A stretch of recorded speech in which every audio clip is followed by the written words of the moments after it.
Vande Devam Umapatim Suragurum Vande Jagat Karanam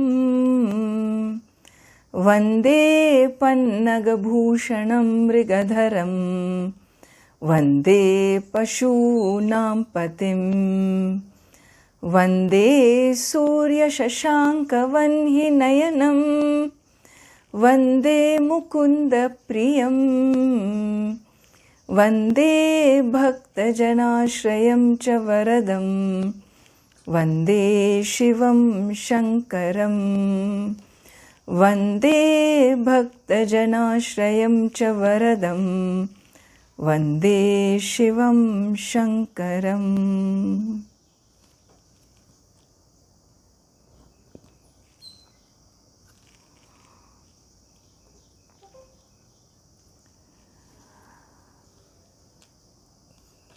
Continuing the introduction to Shiva Manasa Puja, as mentioned yesterday, the very title of this set of 5 verses indicates that the Shiva Manasa Puja is meditative verses. Meditative verses means the capacity to be able to visualize this form of prayer. Your mind is so empowered that it can focus and invoke the infinite in your mind's eye, and holding that image to be that devotee that can connect to the divine is a great power in itself. And therefore, in order to be able to equip oneself in this form of prayer, this automatically introduces us to what I mentioned, upasana or upasana dhyanam, a meditation which is not about just focusing on a point in the body, or it is not about just watching your breath, or it is not about simply what you call chanting a mantra, but an upasana is that process in meditation where you bring in the relationship, the connection of you as a devotee with the Lord. And therefore, upasana dhyanam is looked upon as a normal practice for a normal day-to-day living, and it need not have anything to do even with spirituality. If you are a simple religious person, you can be an upasaka, a meditator. Why religious? Because you must bring in the divine into your meditation. Spirituality is the next level where you wish to connect to your higher self, or you wish to invoke the highest being, to be in the awareness of the highest being. Well, it's a next step in this process, in your journey. Because to do that form of meditation, one needs to have exposure to the scriptural teachings from the guru, from a spiritual guide. But upasana in this Vedic culture was the privilege of everybody who was a astika, a believer.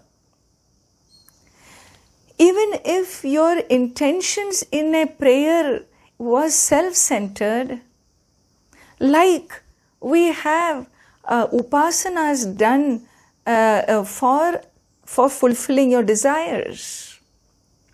Sakama upasana it is called. Prayers done, meditations done, invocations done for selfish reasons. Achievement, fulfilling a desire, achieving a power, or gaining some power, or winning a project, or being successful in your business. These are all called Sakama upasana.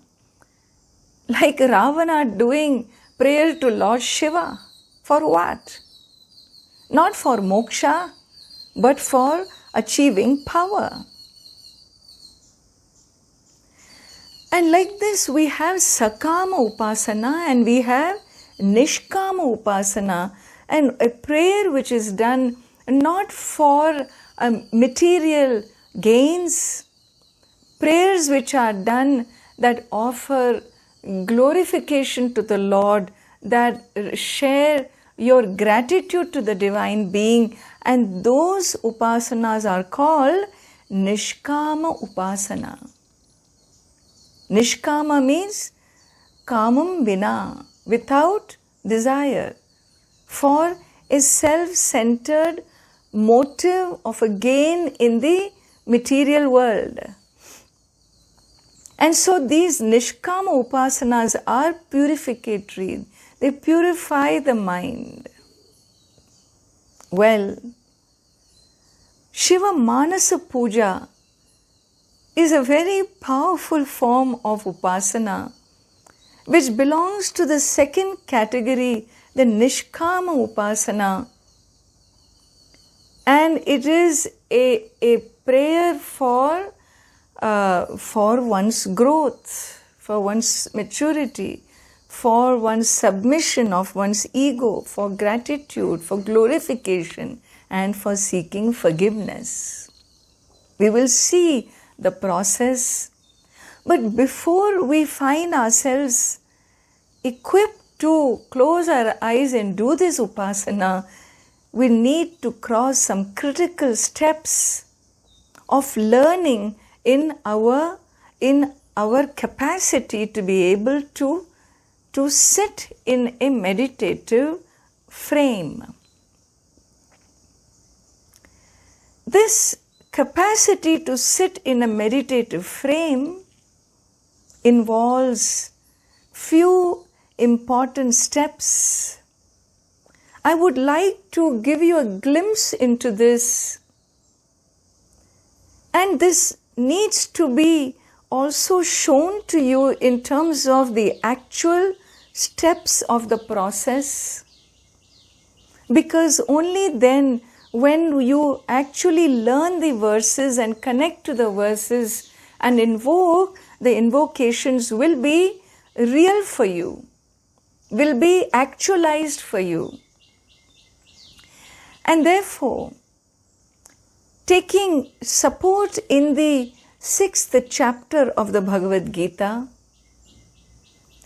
which talks about meditation or dhyana yoga, Lord Krishna describes what are your sadhanas, what are the tools you need to equip yourself with in order to become a contemplative practitioner, a meditator, a upasana dhyayakaha, the one who is a meditator. Doing what? Doing upasana means bringing the infinite, the divine being into your inner relationship as you meditate. Well, for this, Lord Krishna prescribes certain sadhanas. These sadhanas are Bahiranga sadhana and Antaranga sadhana, sadhanas which I am supposed to be aware of in my day-to-day living. And in that description comes Karma Yoga. In that description comes your Atma Kripa. Atma Kripa means I always go to the Lord as a beggar, I told you, asking for this, asking for that. Bhagavad Kripa, I need compassion from the divine. I need your compassion. I need your bread. I seek breadcrumbs. I am poor. I am a beggar. You are the giver. Give. This is another mindset of a poverty-stricken heart. A heart which is stuck in poverty will always beg the Lord. Of course, nothing wrong in begging, but there is something wrong in seeing myself as poor all the time. And that mind which is stuck in poverty, breaking out of that is called Atma Kripa. Atma Kripa means a grace you bestow upon yourself with the right attitude. What attitude? That I have everything, I lack nothing. This is the right attitude that gives me Atma Kripa. Kripa is a compassion, a self-compassion. Compassion, a grace. Kripa is grace. Invoking that grace from within myself by not being a one who sees the glass half empty, but I always see my glass half full. This is part of my preparation. Understand? It's called Bahiranga Sadhanani in the Bhagavad Gita. And therefore, Karma Yoga, Atma Kripa, Indriya Nigraha, a restraint, a self-control. Learning to measure the indulging of my senses in the external world and learning to be a moderate. Learning the skill of moderation in all that I engage with my five senses, with the world. These are called Bahiranga Sadhanani, the day-to-day awareful living.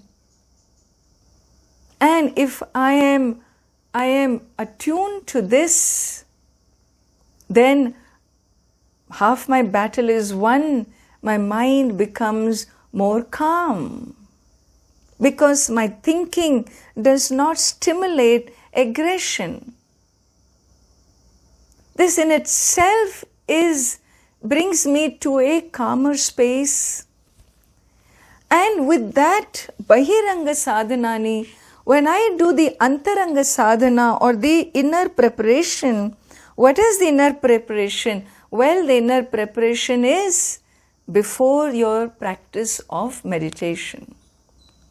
And in the Bhagavad Gita, we are given some pointers, beautiful pointers, about how you need to identify the right place, the right time, the right seat, arrive at the right condition of your body, arrive at the right condition of your sense organs, arrive at the right condition of your prana, of your breath, arrive at the right condition of your mind, arrive at the right condition of your intellect, your thought system.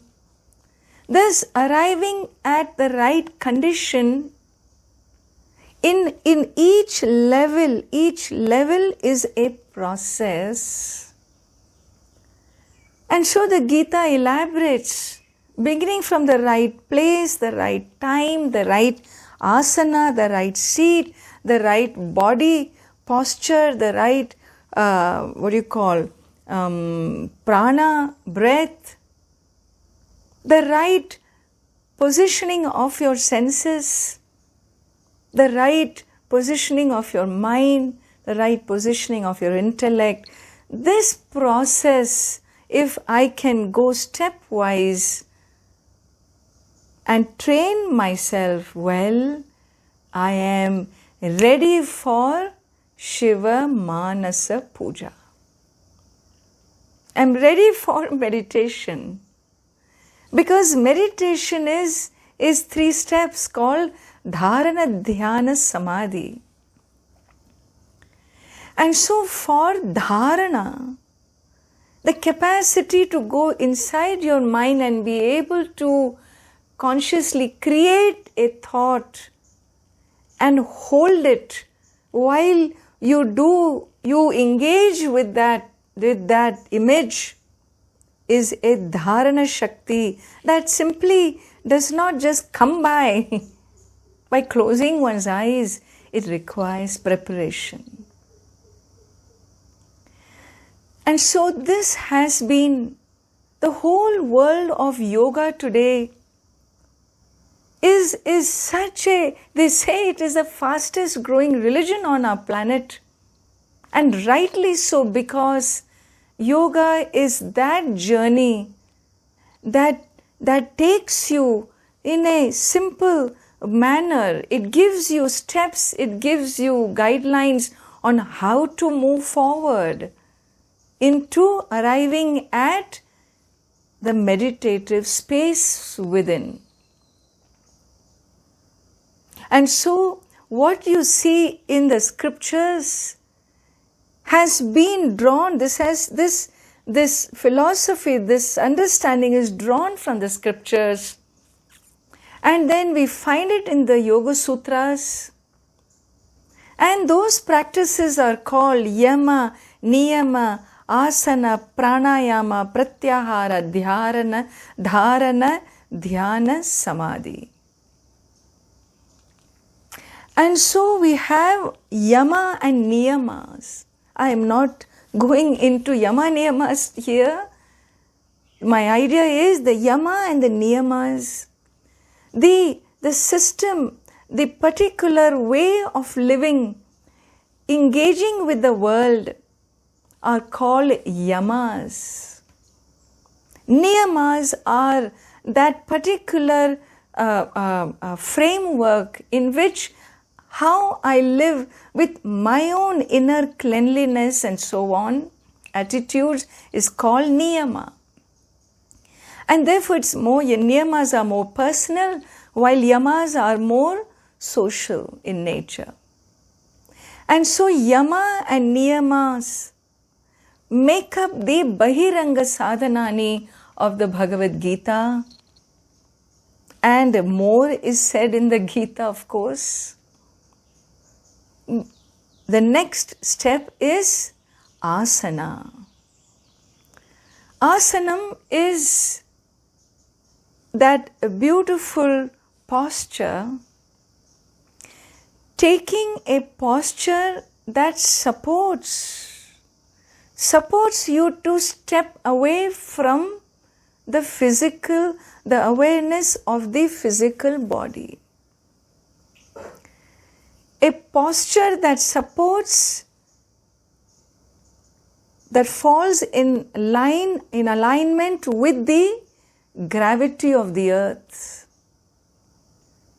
A posture in which once you sit and you close your eyes, the posture does not distract you and bring you back into the physicality. That posture is called asanam.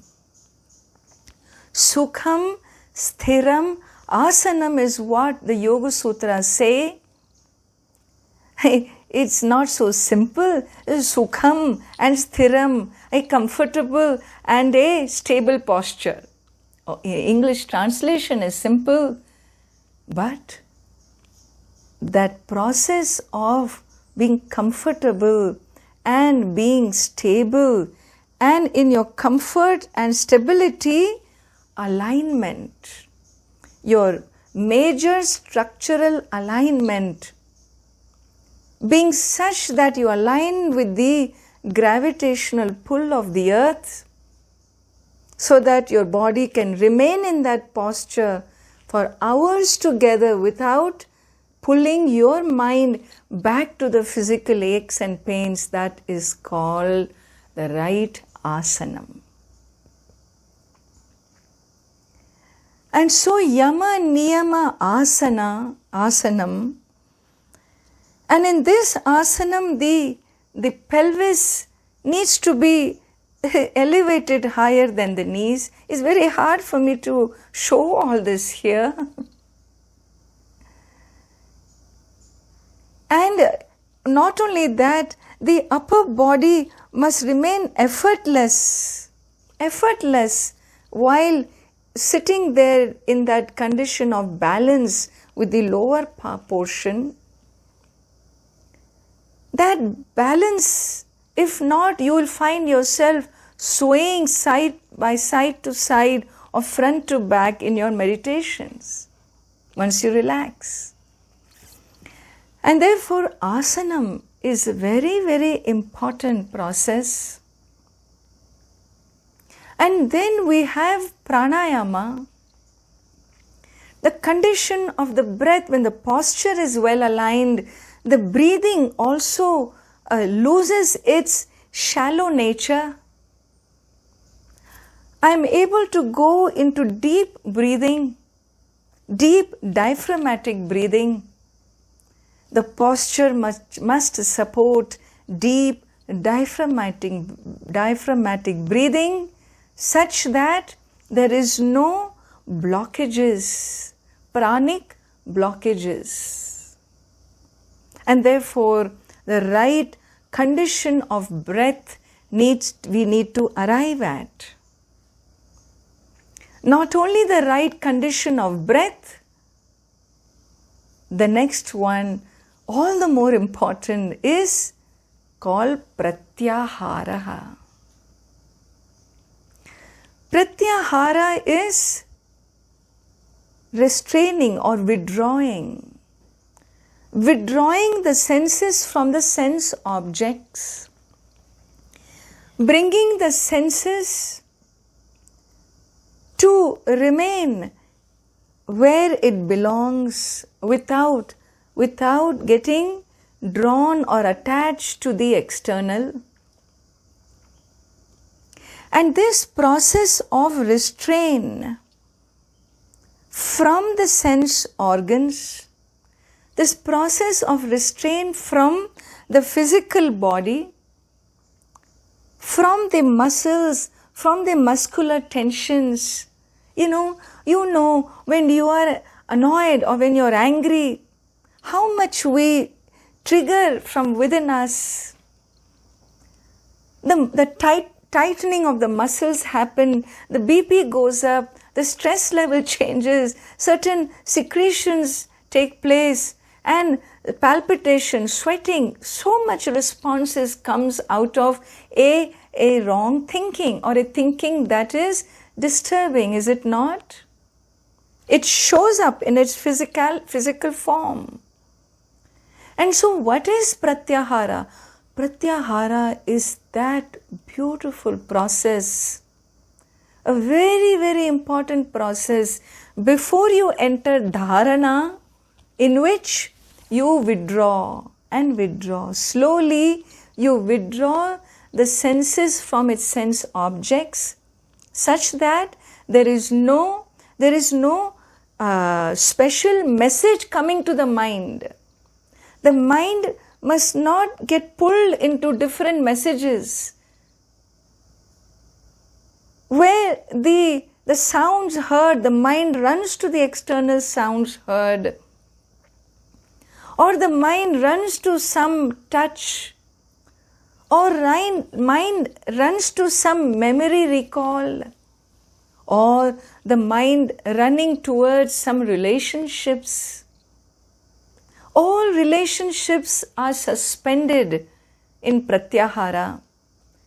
One Once you sit in meditation, you're neither a father or mother or child or citizen or neighbor or no relationship with anybody in any form, no script, no role, no responsibilities except one which you will invoke in your upasana, and that is my relationship of a devotee towards the divine.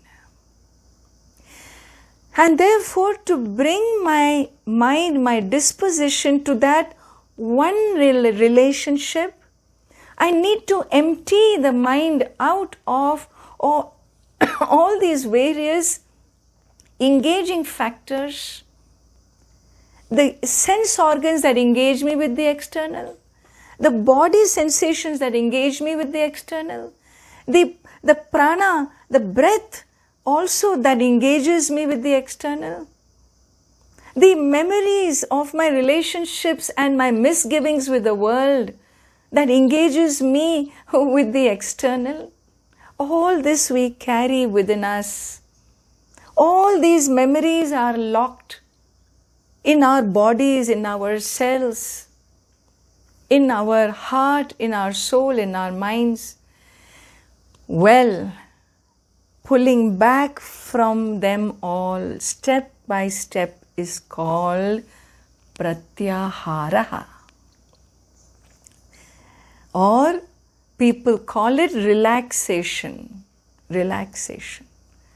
Alignment is asana, and then comes Pratyahara or relaxation, which is a process of pranayama and part by part relaxation of your sense organs and the muscles and so on and so forth. And this is a process in itself. And once I'm able to move with proper asanam, proper pranayama, proper pratyahara, then I am ready for dharana. Dharana is fixing the object of my meditation and then aligning with that object of meditation. Alignment with that object. That is the next step. Before we begin that next step, which will start up our formal